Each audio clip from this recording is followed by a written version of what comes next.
Olá, sejam bem-vindos a mais um programa Educar para Empreender.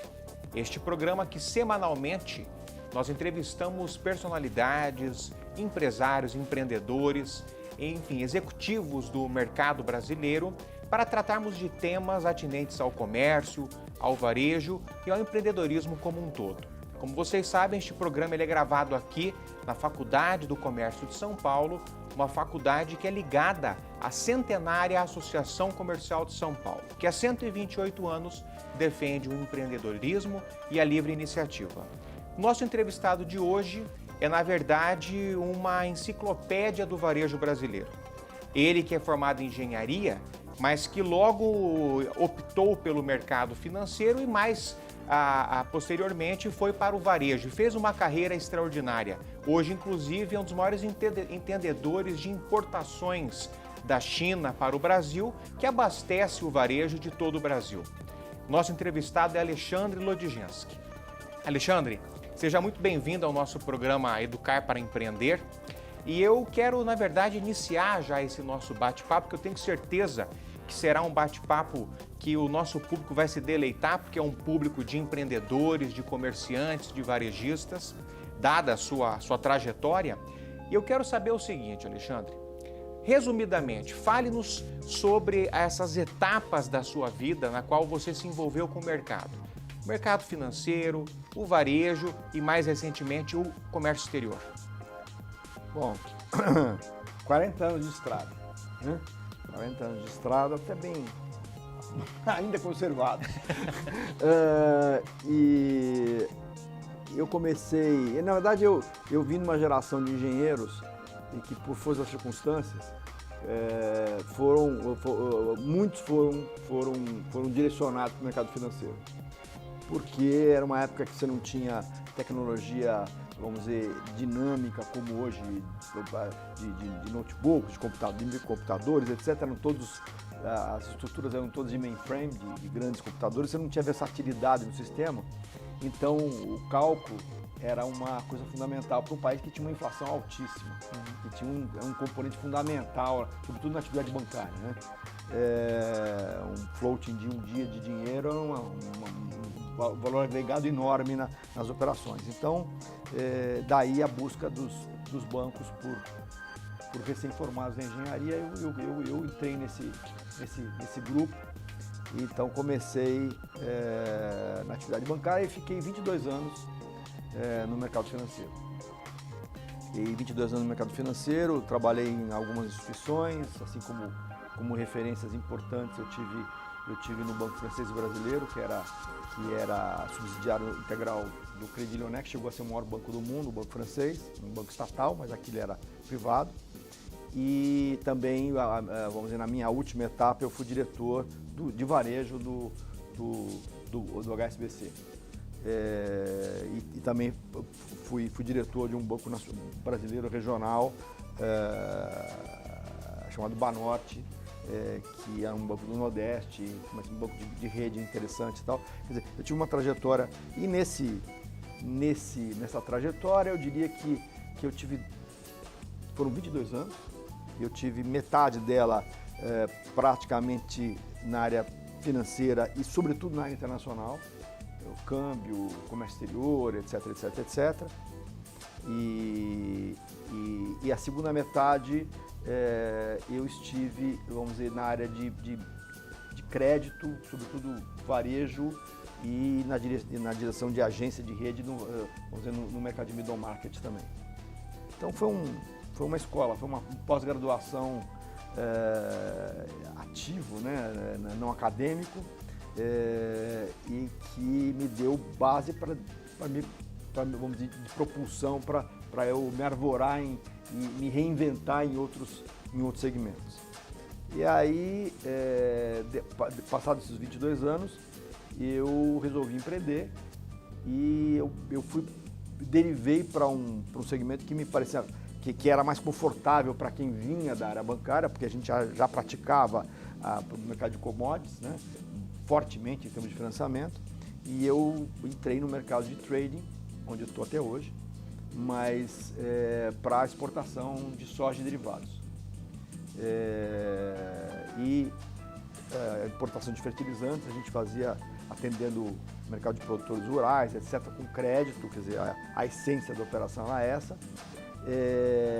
E montamos uma empresa e essa empresa acabou se associando a um grupo chinês, que a China começava a importar soja do Brasil, é o maior parceiro hoje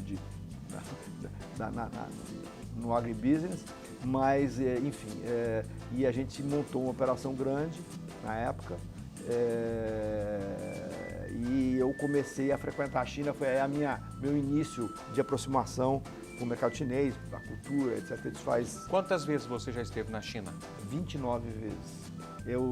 A última vez foi em novembro de 2019, por razões óbvias, eu não estive lá depois disso, né? Mas devo retomar ainda esse ano as minhas viagens para a China, mas passei 2 anos só virtualmente, né, operando com a China, sem ser presencial, mas eu nunca deixei de ir 2 vezes por ano, enfim, e é uma atividade bastante intensa. Mas nesse período, quer dizer, eu complementei e ampliei a operação, a gente estava na soja e depois a gente complementou entrando no segmento de carnes, porque era um segmento ainda que não tinha os gigantes que tem hoje, era um segmento mais pulverizado, de risco mais pulverizado inclusive, e nós passamos a exportar. Na época a Rússia era o maior importador de carne bovina do Brasil, então nós estabelecemos um escritório em Moscou e eu fiquei 3 anos fazendo ponte aérea para operar no mercado de Moscou. Então a gente fazia o mercado da Rússia, mas também atuávamos no mercado do Oriente Médio, com uma base de operações no Kuwait, vendíamos para o Iraque, enfim.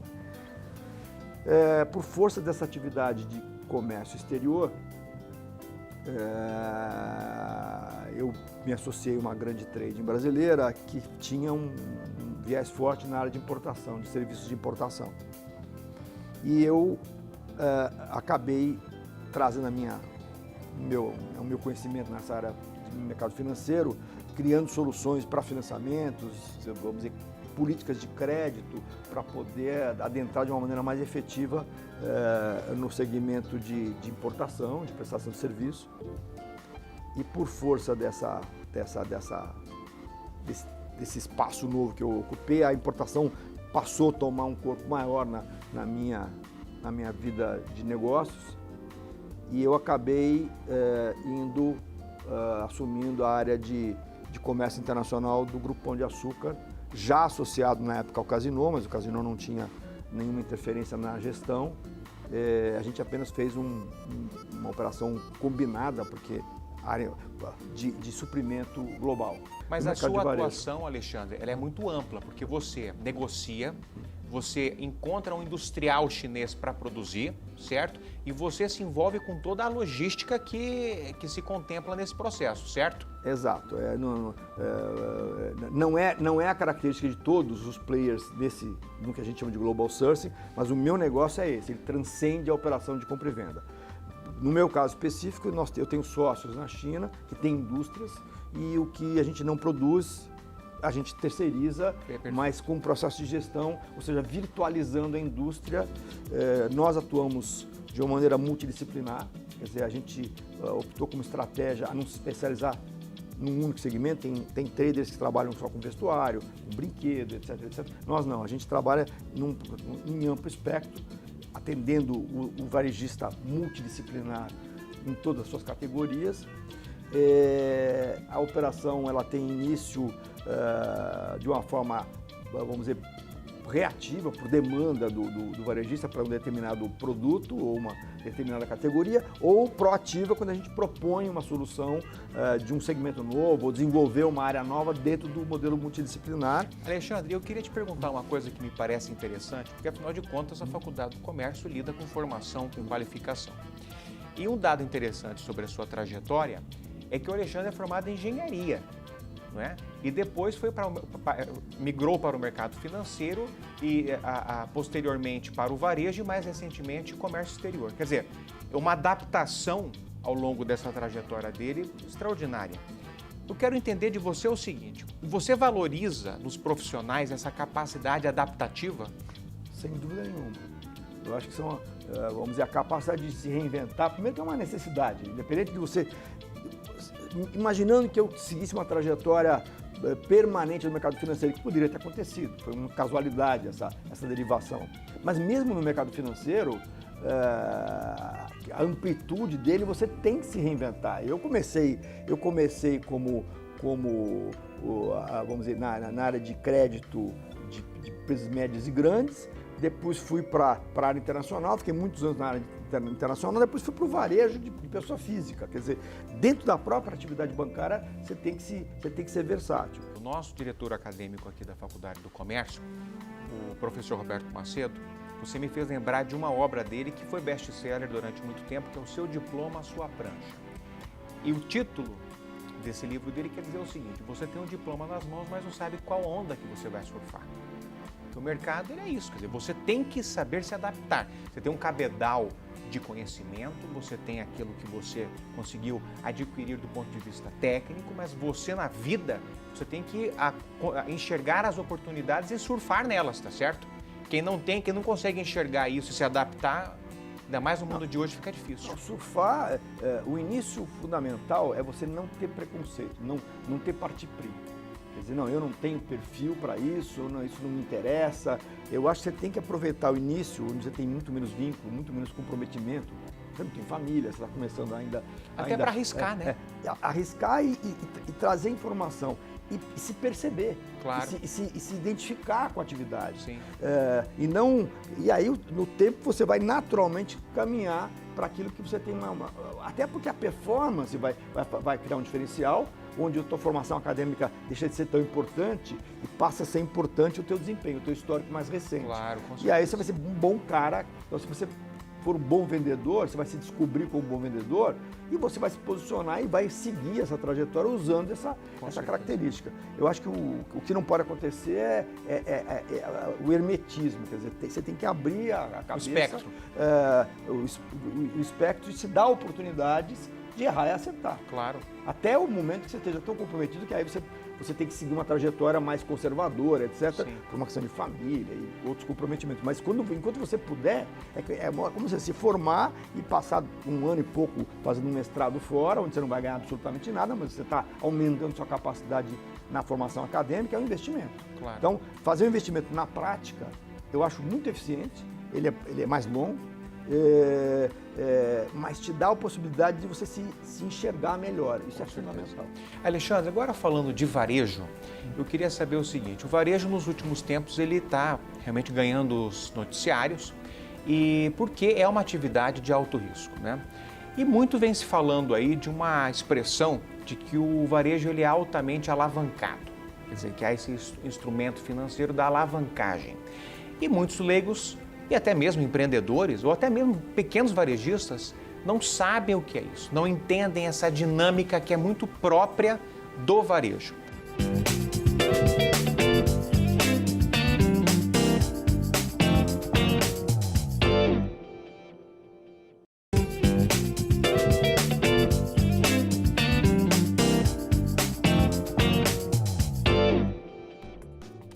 A pergunta que se faz é: você poderia explicar para o nosso público o que é esta tal alavancagem e como é que o varejista pode lidar com esse risco, mas não ser algo demasiado?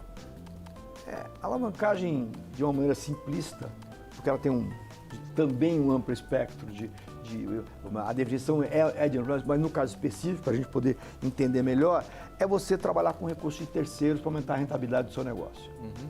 É você entender que o capital próprio ele é importante, mas certamente ele não é fundamental, ele não é suficiente. Uhum. Você aplicar o seu capital e girar a operação em cima da sua própria capacidade de capital te diminui muitas possibilidades. Então, quando você ouve hoje a palavra alavancagem no sentido positivo e no sentido negativo, né? A alavancagem excessiva ou a alavancagem agressiva, que pode provocar alguns descarrilhamentos aí nas trajetórias dos grandes varejistas no mundo inteiro. Isso não é particularidade do Brasil. Se você acompanhar, é muito interessante. Aliás, eu recomendo isso, eu faço isso por hábito, acompanhar o mercado de varejo americano, que é o Eu Sou Você Amanhã, né? Uhum. Quer dizer, eu acho que você enxerga quantas instituições consideradas inabaláveis hoje que estão desaparecendo ou estão morrendo porque elas não conseguiram se adaptar. E outras que tinham uma característica bastante conservadora e conseguindo se reinventar e se adaptar. E que, vamos dizer, eram empresas carreiristas, o sujeito saía de office boy para virar presidente, herméticas, não vinha ninguém de fora, não tinha cultura nova. Essas empresas se abriram para buscar na concorrência. Isso era um pecado mortal para eles há 20 anos atrás. Então, esse pessoal sobreviveu e sobreviveu bem. E outras que são instituições até recentes, eu não vou citar nomes, mas enfim, quem está no mercado já sabe disso, mas grandes redes de varejo que só sobraram por falta de adaptabilidade. Então, o caso da alavancagem é uma característica do varejo atual, do varejo dos últimos anos, né? Quer dizer, o varejo no passado, o sujeito tinha uma rede de lojas, ele tinha, as lojas todas eram propriedade dele, enfim, isso fazia parte da característica do negócio. Hoje é justamente o contrário, quer dizer, isso não é um fator positivo. Você tem que usar as ferramentas que você tem e usar o seu capital para a transformação, que é a compra e a venda. Comprar bem e saber e ter uma estrutura de distribuição ativa. Então, onde está o patrimônio, nesse caso, dos grandes varejistas? Está no tráfego. Quer dizer, quando você avalia uma empresa de e-commerce, o que é o elemento principal, a principal referência de valor para você dizer ela vale tanto? É o tamanho do tráfego. Quantos milhões de pessoas por dia entram no sistema para consultar, para fazer uma compra, e quantas concluem as compras? Isso faz com que ela seja maior ou menor, mais poderosa, menos poderosa, mais atrativa para o e-commerce, para o marketplace, que é um serviço paralelo que as empresas de e-commerce oferecem, que oferece para terceiros, vendendo a oportunidade que o tráfego gera. Isso no mercado virtual. No mercado físico é a mesma coisa. Para fazer uma analogia com uma história antiga, eu tive um adjunto meu que foi diretor, era um japonês, e o pai dele, a especialidade do pai e da mãe, eram pessoas muito simples, era de comprar botecos aqui em São Paulo, que estavam com baixa atividade, comprar o boteco, fazer ele funcionar e vender o ponto multiplicado.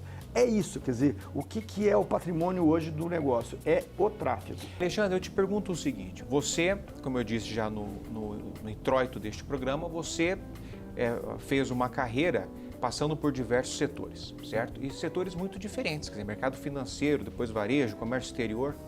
Você certamente já conviveu com muitos profissionais, com muitos executivos, colaboradores, prestadores de serviços. A pergunta que eu te faço é a seguinte: o que você, dada a sua trajetória toda e tendo convivido com muita gente, o que você valoriza em um profissional? É óbvio que você tem que ter, é importante buscar experiência, isso é evidente.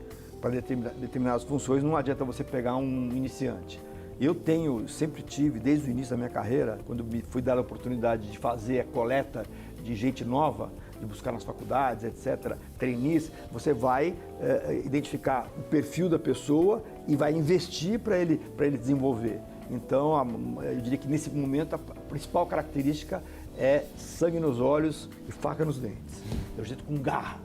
Isso é fundamental. Do jeito que não tem horário, que ele quer investir a primeira fase da carreira dele, se ele tiver que trabalhar 24 horas por dia, ele vai trabalhar, ele não quer buscar uma qualidade de vida, ele quer investir e consolidar a sua carreira. Então, isso para mim é a característica fundamental. Eu, quando entrevistava, ia nas faculdades para contratar os trainees, a gente tinha essa... A partir daí, vamos dizer, você tem que buscar gente que tenha perfil. Porque o que acontece muito no varejo é improvisação, em todos os níveis. Eu não estou falando só nos níveis técnicos, nos níveis de gerenciamento, que muitas vezes vem por promoção, vamos dizer, vem por progressão dentro da carreira da própria empresa, mesmo que a pessoa não tenha perfil, mas faz parte da trajetória da empresa porque ela é hermética. Mas também na ponta comercial. Quer dizer, o talento, a sensibilidade que a pessoa adquire mesmo que não tenha uma formação acadêmica soberba, mas que tem uma coisa básica, mas o que ele agrega de valor, o diferencial que ele agrega de valor é mais ou menos quando você vai num restaurante e você passa a frequentar porque você é bem atendido, não porque a comida seja a melhor do mundo, mas porque você é muito bem atendido, porque os garçons desenvolveram naturalmente. Claro. Então, quer dizer, eu diria o seguinte, o vendedor é um dom, não é uma, eu diria que não é um dom, realmente é um dom, é mais do que formação é importante, claro, mas de qualquer maneira é um dom, porque é o sujeito que leva 3 nãos e na quarta vez ele está disposto a encarar. Ele está disposto a tentar de novo. Quer dizer, isso faz parte da natureza do profissional para desempenhar o papel que faz uma interface com o público, porque senão ele não vai agregar valor.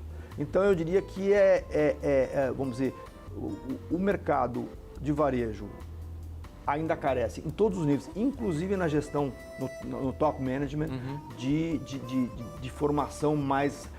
É por isso que eu tenho um entusiasmo muito grande pela FAC, enfim, acompanhei a trajetória desde o início e eu acho que é um achado. É a primeira faculdade voltada para comércio. Eu acho que é um achado porque você tem um mercado ainda muito intuitivo. E eu acho que mais e mais o intuitivo agrega. Ele não é uma coisa para ser desprezada, é importante. Mas não pode ser baseado só nisso. Claro. Então eu acho que eu convivo com grandes redes de varejo, você percebe a fragilidade nos vários níveis, inclusive no nível de top management. Tem muita gente que ocupa cargos que não poderia estar ocupando. E é uma pena porque, na verdade, o Brasil tem um mercado consumidor extraordinário, com todos os riscos que o Brasil enfrenta, com a burocracia, com todos os problemas do nosso cotidiano enquanto brasileiros. A gente sabe que são muitos, mas o mercado consumidor ele é incrível e aí, no fim das contas, a conta fecha. Não é? Fecha. Apesar de tudo. Eu diria o seguinte, só para retomar, para recuperar do termo alavancagem, quer dizer, a alavancagem é um elemento importante para diferenciar, obviamente, com critério, com ousadia sempre, mais ou menos ousadia, mas tem que ter vamos dizer, ela tem que estar muito bem amarrada, mas ela é essencial. Quer dizer, sem alavancagem, o negócio vai ser medíocre. Tá certo? E aí é uma questão de ser mais ou menos ousado. Então eu diria o seguinte, alavancagem não é pecado. É você usar recursos de terceiro, sobretudo quando eles são abundantes, muitas vezes tem ciclos que você tem muito dinheiro disponível, você tem que explorar essa possibilidade. E seguramente o varejo bem-sucedido tem uma desproporção entre o capital próprio e a alavancagem. A alavancagem é maior do que o capital próprio. E isso faz aumentar a rentabilidade se for bem administrado. Perfeito. Para você se atirar, né, vamos dizer, ser ousado, você precisa ter uma estrutura adequada para poder aproveitar e administrar esse negócio. Se você simplesmente for para a ousadia, mas tiver um quadro deficiente, o negócio não vai funcionar. De novo, porque o que é o patrimônio do varejo de loja física? É o tráfego. O tráfego se faz com o sortimento adequado, com a precificação adequada, a gestão de estoque correta, com o momento de fazer a promoção, saber o momento de fazer a promoção, quer dizer, usar os instrumentos, tem um monte de instrumentos oferecidos de gestão, mas você tem que saber usar, não adianta você ter o sistema se você não sabe usar. Claro. Para saber usar, você tem que ter bagagem, tem que ter informação. Por isso que é importante investir na qualidade da mão de obra, em todos os níveis. Em todos os níveis, quer dizer, desde o nível do vendedor até o estoquista, o jeito tem que ter sensibilidade. Se você conseguir fazer isso, a ousadia vai gerar resultado. Perfeito. Se você não fizer isso, você vai fracassar. Bom, o programa, na verdade, já está terminando, Alexandre, porque a conversa foi incrível e quando o papo é bom, o tempo corre mais rapidamente. Então, eu quero agradecer a sua presença enormemente. Vocês puderam verificar que o Alexandre, aquilo que eu falei no início, ficou demonstrado. O Alexandre, ele é uma faculdade de varejo, ele tem de fato um conhecimento enciclopédico sobre o tema, porque ele vem vivendo isso, não é? Na prática todos os dias. E ele tem essa ousadia, ele tem essa visão, até de fato assim, muito pragmática, muito agressiva, e que o varejo quer dizer, é próprio do varejo isso. Como ele muito bem explicou, o varejo ele requer esse tipo de coisa. A ousadia é um elemento da vida cotidiana de quem está no ramo varejista. Para nós da Faculdade do Comércio, Alexandre, é um prazer tê-lo aqui conosco. Você é o nosso guru, você é um dos nossos mestres e eu faço votos de que você esteja conosco em outras oportunidades. Muito obrigado. Agradeço, muito obrigado. Foi um prazer, sempre, né? E, de novo, você está falando do que eu gosto, né? Então, tem gente que gosta de pular de bungee jump, eu gosto de varejo. O risco é o mesmo. Não é o risco não é o mesmo. Ele está estereotipado, mas enfim. Mas é isso, agradeço, obrigado e até a próxima oportunidade. Muito obrigado e até o próximo programa Educar para Empreender.